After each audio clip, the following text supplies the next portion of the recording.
Kuna vitu vingi ambavyo vinaweza kuonyesha namna gani wewe umeupata ukomavu wa akili.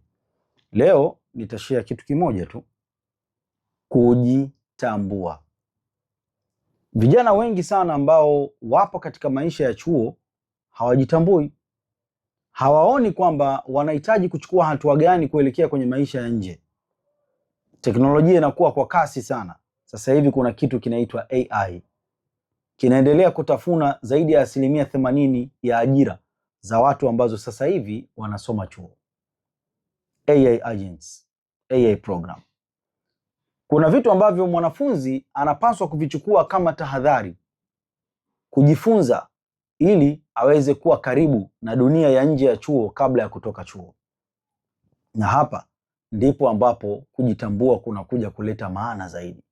Kwa hiyo wewe mwanafunzi wa chuo ambaye umekutana na hii video, huu sio muda wa kuhangaika na tamthilia za Kiindonesia, huu sio muda wa kuhangaika na tamthilia za Kifilipino, huu sio muda wa kuhangaika na series za kipumbavu.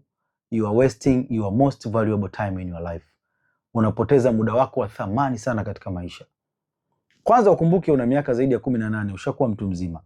Kwa hiyo mimi nakushauri tu, acha baadhi ya vitu ambavyo havina maana, alafu jiunge na watu ambao wanakupa thamani katika maisha yako. Karibu katika program ya wiki 4 ambayo ninaitoa, inayoweza kuongeza uwezo wako wa kufikiria na namna ya kuangalia maisha kabla ya kumaliza chuo. Unaweza vipi ukakabiliana na changamoto ya kukosa ajira? Muda ndio huu. Tuma neno nguvu ya kiuchumi niweze kukupa mwongozo. Maisha ni namna unavyofikiria hapa.